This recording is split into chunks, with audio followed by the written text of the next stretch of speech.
earliest known case of infection with HIV-1 in a human was detected in a blood sample collected in 1959 from a man in Kinshasa, DRC.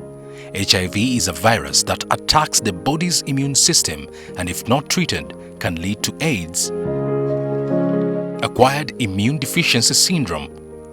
The first case in Uganda was discovered in Rakai district. People believe it was witchcraft, and they used to say that traders would go to Tanzania and get wares on credit, which they wouldn't pay for later. So the Tanzanians would bewitch the Ugandan. That was the talk down there for a very long time. I think that was the conversation for about, I don't know, about 10 years. And this sort of happened. If your neighbor died of AIDS, leaving behind a bubbly wife who hadn't shown, what do you call them, the symptoms, the neighbors would be the first to take the widow on. So it spread a lot, and certain villages were decimated completely because of lack of awareness. Any sexually transmitted disease inevitably raises questions about sexual practices and culture. Cultural practices like the last funeral rites, the night preceding the actual day of last funeral rites, may be used by some people to engage in sex. Because there will be alcohol, and there will be general merrymaking and big gatherings of people. And in situations of that kind, people are going to indulge. But the purpose for which we have these cultural, functions is different from what people use it for. In Uganda, there are many cultural practices that are thought to fuel the spread of HIV/AIDS, such as wife inheritancy and circumcision. The main purpose was to accord social support to the widow. Many of them were still very young, because they would marry young anyway. What would become of her? But I don't think there is a society where they would they would practice wife inheritance if they were aware that one of the partners was HIV positive. I just don't think so.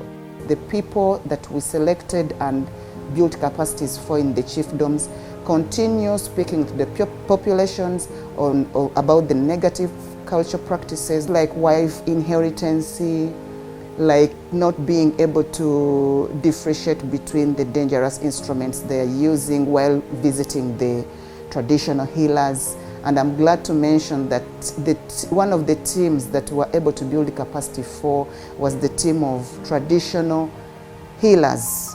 You can call them Basamize, you can call them Basawo Basoga, not Basawo Baganda, you can call them any name, and they really appreciated and understood the importance that they need to guide the populations on how to negatively run away from, positively understand HIV and AIDS and get off the negative practices. Gender inequality and men's perceived sexual and economic superiority over women is the main factor fueling HIV virus infection. 95% or even more, it's the men who initiate activity that leads to sex. So I call upon men to be more responsible for the health of the partners they want to have and the health of their own bodies and their own families. The men who are really luring these girls, the young girls, into sex, early marriages and what. Sometimes they have some little money to give out, the parents, and you find that a parent keeps quiet on that. The girls are being defiled at an early age, and the parents are getting keeping quiet on that, because they are being offered with a little years. So if they are empowered economically, then they will not really allow to be bribed. They will not allow their girls to really go in for sex when they are still young. This calls for a deliberate effort to actively engage men in HIV prevention campaigns. Reverend Professor Canon Baguma Gideon Biamgisha is one such champion. Ensure that you disclose your status to the people who matter, who should know and be involved in your health and in their health. Most of the African cultures are still male-dominated in decision-making. So we have a very big role to play. He has been living with the virus for over 28 years. Coping with the virus is a multidimensional issue.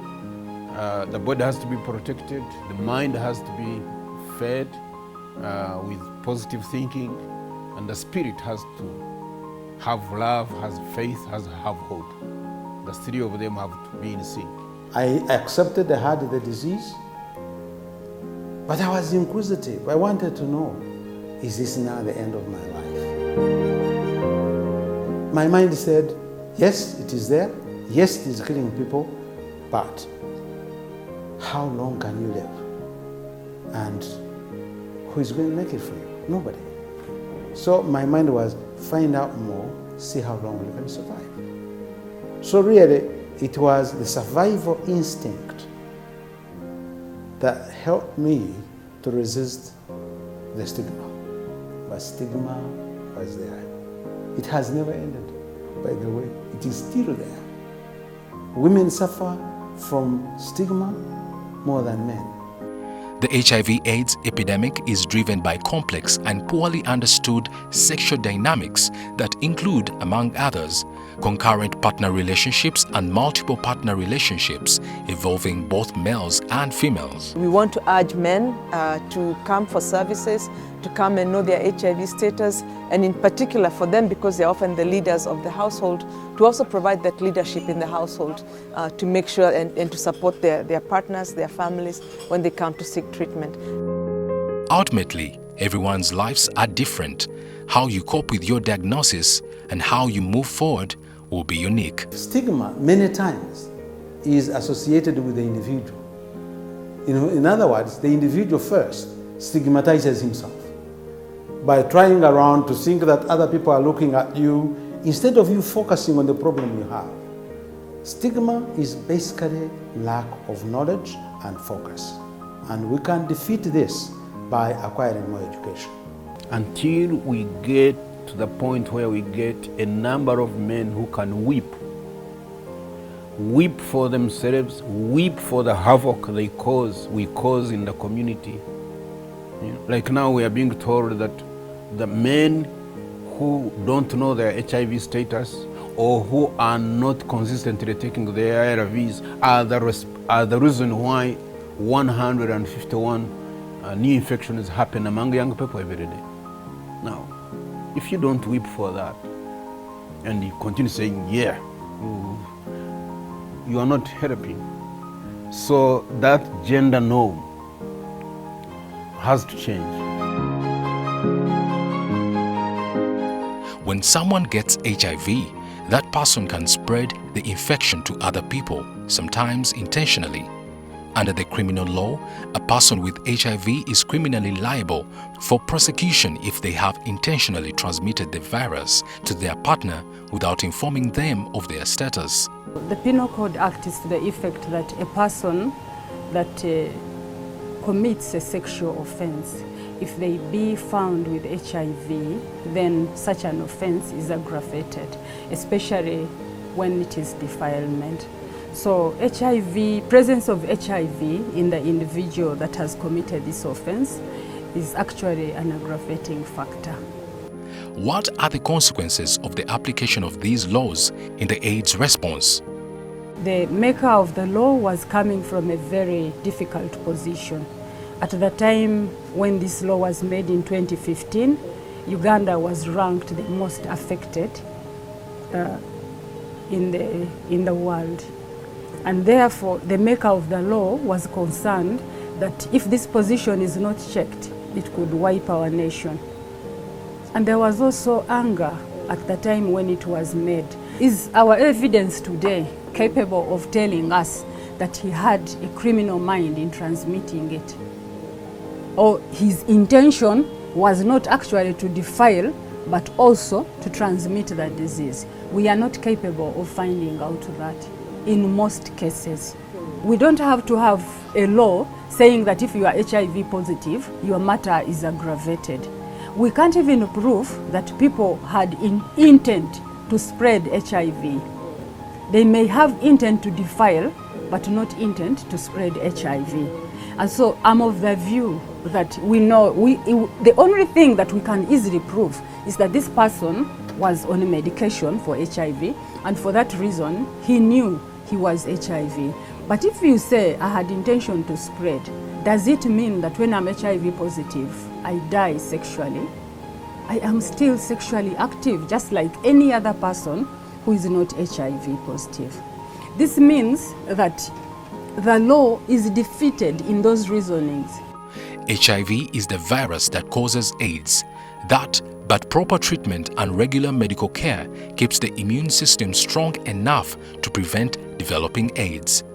Early HIV treatment, even if you don't have symptoms, can provide long advantages. And the sooner you are on treatment, the sooner you can lower your viral load to undetectable levels where it becomes highly unlikely for you to transmit HIV to a partner. If everyone with HIV was on treatment, we could prevent a significant percentage of new cases. There's need to accelerate programs around, especially around behavior change, around empowerment, around self-efficacy, so that people feel that they have information, they have choices, they know where to seek services, they know how to empower themselves with information, so that they can actually take on the actions they need to take to prevent HIV transmission. The government of Uganda has a very big arm and is very interested in seeing HIV end in this country. I'm very sure that through the presidential fast track to end HIV that was launched by the president of Uganda, I'm very sure that Uganda will be one of those countries that will celebrate the end of HIV by 2030.